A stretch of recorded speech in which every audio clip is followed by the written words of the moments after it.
ମୁଁ ଗୁଡୁ ଆପଣଙ୍କୁ କ୍ଷେତ୍ର କଥା ୟୁଟ୍ୟୁବ ଚ୍ୟାନେଲକୁ ପୁଣି ଥରେ ସ୍ୱାଗତ ଜଣାଉଛି। ଆଜି ଆମେ ଜାଣିବା କେମିତି ଆମେ ପ୍ରାୟ 30ରୁ 40 କୁଇଣ୍ଟାଲ ପର୍ଯ୍ୟନ୍ତ ଅମଳ ନେଇପାରିବା ଏକ ଏକରରୁ। ସେ ବିଷୟରେ ଆଜି ଜାଣିବା। ପ୍ରଥମେ କହିବାକୁ ଚାହୁଁଛି କି ଆମ ଓଡ଼ିଶାରେ ଯେଉଁ ଚାଷୀ ଭାଇମାନେ ପ୍ରାୟତଃ ଚାଷ କରୁଛନ୍ତି ସେମାନଙ୍କ ଅମଳ ପ୍ରାୟ 30 କୁଇଣ୍ଟାଲ ତଳକୁ ହୋଇଥାଏ। ପ୍ରାୟ 85%, ମାନେ 100% ଯଦି ଆମେ ଧରିବା ଓଡ଼ିଶାର ଚାଷୀଙ୍କୁ, ତାହେଲେ 85%ଙ୍କ ଚାଷ ପ୍ରାୟ 30 କୁଇଣ୍ଟାଲ ତଳକୁ। ଆଉ ଯେଉଁ 15% ବଞ୍ଚିଲେ ସେମାନେ କ'ଣ ଏମିତି କରୁଛନ୍ତି କି ଯେ ତାଙ୍କର 30ରୁ 40 କୁଇଣ୍ଟାଲ ପର୍ଯ୍ୟନ୍ତ ଅମଳ ହୋଇପାରୁଛି। ଆଉ ବାକି ଦିଗ ଆମେ ଯେଉଁ ଚାଷୀ ଦିଗ ରହିଲେ ସେ କାହିଁକି 85% ଲୋକଙ୍କର ଚାଷ ଏତେ କମୁଛି ଯେ ନାଇଁ 30 କୁଇଣ୍ଟାଲ ତଳକୁ 20 କୁଇଣ୍ଟାଲ 25 କୁଇଣ୍ଟାଲ ଏମିତି ଅମଳ ହେଉଛି। କ'ଣ ସେମାନେ କରୁଛନ୍ତି ଆଜି ଜାଣିବା। ପ୍ରଥମେ କହିବାକୁ ଚାହିଁବି, ଯେଉଁମାନେ ଚାହୁଁଛନ୍ତି କି ନାଇଁ 30 କୁଇଣ୍ଟାଲ ଉପରେ ଧାନ ଅମଳ କରିବାକୁ, ସେମାନେ ଯେଉଁ ଶେଷ ପର୍ଯ୍ୟନ୍ତ ଭିଡ଼ିଓକୁ ଦେଖନ୍ତୁ, ଚ୍ୟାନେଲକୁ ସବସ୍କ୍ରାଇବ୍ କରନ୍ତୁ। ପ୍ରଥମେ ଜାଣିବା ଆମେ ଚାଷ କରିବା ପୂର୍ବରୁ କ'ଣ କ'ଣ ପଦକ୍ଷେପ ନେବା ଦରକାର। ପ୍ରଥମେ ଆମେ ଖରାଟିଆ ଚାଷ କରିବା। ଯେଉଁ ଜାଗାରେ ଆମେ ତଳି ଘେରା ପ୍ରସ୍ତୁତ କରିବା, ସେଇ ଜାଗାରେ ଆମେ ପ୍ରଥମେ ଧରିନ 1 ଏକର ପାଇଁ ପ୍ରାୟ 10 ଡିସିମିଲ୍ ଜାଗା, 10ରୁ 15 ଡିସିମିଲ୍ ଜାଗା କଲେ ଭଲ କୁ ଆମେ ପ୍ରଥମେ ଖରାଟିଆ ଚାଷ କରିଦେବା।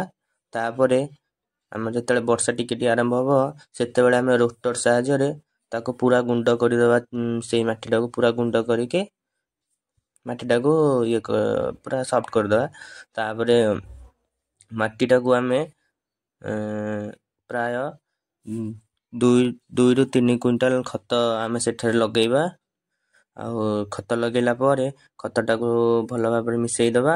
ତାପରେ ଆମେ ସେଇ ଯେଉଁ ତଳି ଘେରାରେ ଟିକେ ମାନେ ପାଣି ଯିବା ପାଇଁ, ବର୍ଷା ଧନ୍ୟ ହେଲା ଧାନ ତଳି ନଷ୍ଟ ହୋଇଯିବାର ସମ୍ଭାବନା ବହୁତ ଅଛି। ସେଥିପାଇଁ ଆମେ ପାଣି ଯିବା ପାଇଁ ଗୋଟେ ମଳା କରିଦେବା ମଝିରେ, ଯେଉଁଟାକି ଯାହାଫଳରେ କି ବର୍ଷା ହେଲେ ପାଣିଟା ଜଲ୍ଦି ସେଇ ବାଟରେ ପଳାଇବ, ଆଉ ପାଣି ରହିବ ନାହିଁ।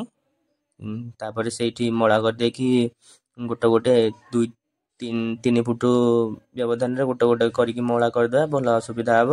ଆଉ ମଳା କରିଦେଇକି ତାପରେ ମାଟିଟାକୁ ସମାନ କରିଦେବା। ଯେଉଁ ଉପର ଭାଗଟା ବଞ୍ଚିଲା ସେଇଟା ଆମେ ସମାନ କରିକି ରଖିଦେଲା ପରେ, ତାପରେ ଆମେ ତଳି ଯେଉଁ ଦିନଠାରୁ ବୁଣିବା ସେଠାରୁ 3-4 ଦିନ ପୂର୍ବରୁ ପ୍ରଥମେ ଆମେ ଫଙ୍ଗିସାଇଡ୍ ଦ୍ୱାରା ତାକୁ ବିଶୋଧନ କରିଦେବା। କାହିଁକିନା ବିଶୋଧନ କଲେ ବହୁତ ଜୀବାଣୁ ପୋକଙ୍କ ଦ୍ୱାରା ଠାରୁ ସେ ରକ୍ଷା କରିବ। ହେଲେ ଗଛ ଆମକୁ 10-15 ଦିନ କି ମାସେ ଯାଏଁ ଆପଣ ନିଶ୍ଚୟ ବିଶୋଧନ କରନ୍ତୁ। ବିଶୋଧନ କଲେ ବହୁତ ଉପକାର ଆମକୁ ହୋଇଥାଏ।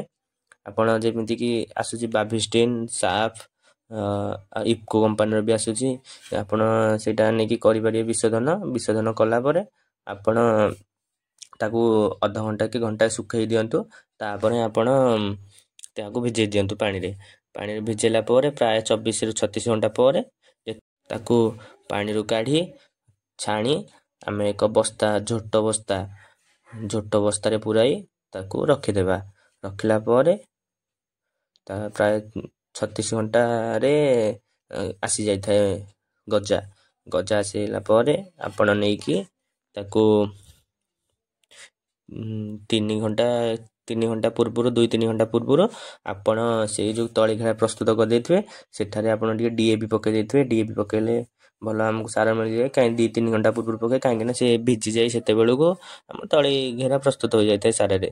ଆପଣ 2-3 ଘଣ୍ଟା ପୂର୍ବରୁ ଯେଉଁ DAP ପକାଇବା ପାଇଁ ଚେଷ୍ଟା କରନ୍ତୁ, ବହୁତ ଭଲ ଆମକୁ ରେଜଲ୍ଟ ମିଳିଥାଏ। ୟୁରିଆ ଜମାରୁ ପକାଇବେ ନାହିଁ, ୟୁରିଆର କିଛି ଆବଶ୍ୟକ ଏଇଠି ନାହିଁ, ୟୁରିଆ ଆପଣ ପକାଇବେ ନାହିଁ। ତାପରେ 2-3 ଘଣ୍ଟା ପରେ ଆପଣ ଯେଉଁ ମଞ୍ଜି ବୁଣିଛନ୍ତି ତାକୁ ନେଇ ଛିଞ୍ଚି ପକାଇ ଦିଅନ୍ତୁ। ବେଶୀ ମୋଟା କରିକି ପକାଇବେନି, ପତଳା ହେଲେ ଭଲ ବଢ଼ିବାରେ ସାହାଯ୍ୟ ହୋଇଥାଏ। ଆଉ ବେଶୀ ମୋଟା କରି ପକାଇବେ ନାହିଁ।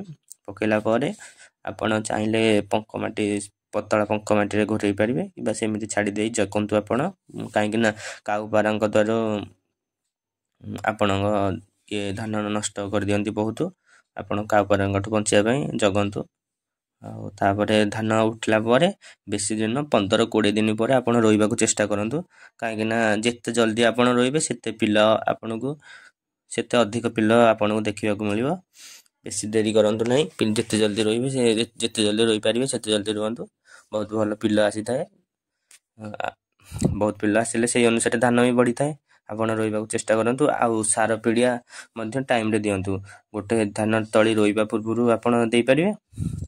ଧାନ ତଳି ଯେତେବେଳେ ରୁଆ ହେବ ତା ପୂର୍ବରୁ ଆପଣ ଗୋଟେ ସାର ଦେଇପାରିବେ। ତାପରେ ଆଉ କିଛି ଦିନ ଗଲା ପରେ ମଝିରେ ଗୋଟେ ସାର ଦେଇପାରିବେ ଅଳ୍ପ ପରିମାଣରେ। ତାପରେ ଆଉ ଗୋଟେ ପିଲ ସାର ଦେଇପାରିବେ, ଯେଉଁଟାକି ଧାନକୁ ମୋଟା କରିବାରେ ସାହାଯ୍ୟ କରେ, ବହୁତ ପିଲ ଆସିବାରେ। ତାପରେ ଆଉ ଗୋଟେ ମଝିରେ ବି ମଧ୍ୟ କୀଟନାଶକ ହେରିକା ପକେଇକି ରଖିପାରନ୍ତି। ତାପରେ 3 ନମ୍ବର ଯେତେବେଳେ ଆମର କେଣ୍ଡା ଆସିଥାଏ ସେ ଟାଇମ୍ରେ ଥୋଡ଼ ସାର ଦିଆଯାଏ। ସିଏ ବି କେଣ୍ଡା ଗୁଡ଼ାକୁ ବଢ଼େଇବା ଆଉ ଅମଳ ବେଶୀ କରିବାରେ ସାହାଯ୍ୟ କରିଥାଏ।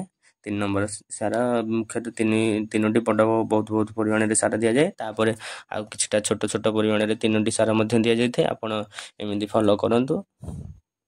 ଆଉ ସାର କେଉଁ ଅଣୁସାର ହେରିକା ବି ବ୍ୟବହାର କରନ୍ତୁ, ଜୈବିକ ସାର ବ୍ୟବହାର କରନ୍ତୁ। ବହୁତ ଭଲ ଅମଳ ଆମକୁ ଦେଖିବାକୁ ମିଳିବ। ଘାସ ଯଦି ଆମ ଜମିରେ ହେଉଛି ତାହେଲେ ଘାସ ବାଛିବାକୁ ବି ଚେଷ୍ଟା କରନ୍ତୁ। ଏହା ଅମଳ କମେଇବାରେ ସାହାଯ୍ୟ କରିଥାଏ। ତେଣୁ ଆପଣ ଯେତେ ଦାୟିତ୍ୱ ନେଇପାରିବେ ସେତେ ଦାୟିତ୍ୱ ନେଲେ ଭଲ, ସେତେ ଅମଳ ଆମେ ପାଇପାରିବା। ଆଉ ଆମ ଚ୍ୟାନେଲ୍ ସହିତ ଯୋଡ଼ି ରୁହନ୍ତୁ। କେଉଁ ସମୟରେ କେଉଁ ସାର ପିଡ଼ିଆ ଦିଆଯିବ ଆମେ ଜଣାଇବାକୁ ଚେଷ୍ଟା କରିବୁ। ଆଉ ଯଦି ଆମ ଚ୍ୟାନେଲ୍କୁ ସବସ୍କ୍ରାଇବ୍ କରିନାହାନ୍ତି ସବସ୍କ୍ରାଇବ୍ କରନ୍ତୁ। ଆଉ ବେଲ୍ ଆଇକନ୍କୁ ମଧ୍ୟ ଦବାଇ ଦିଅନ୍ତୁ, ଲାଇକ୍ କରନ୍ତୁ, କମେଣ୍ଟରେ କରନ୍ତୁ କେଉଁ ଭିଡ଼ିଓ ଆଣିବା ଆପଣଙ୍କୁ ଦରକାର କମେଣ୍ଟରେ ଜଣାନ୍ତୁ। ରହୁଛି, ନମସ୍କାର। ଶେଷ ଯାଏଁ ଭିଡ଼ିଓ ଦେଖିଥିବାରୁ ବହୁ ପରିମାଣରେ ଧନ୍ୟବାଦ।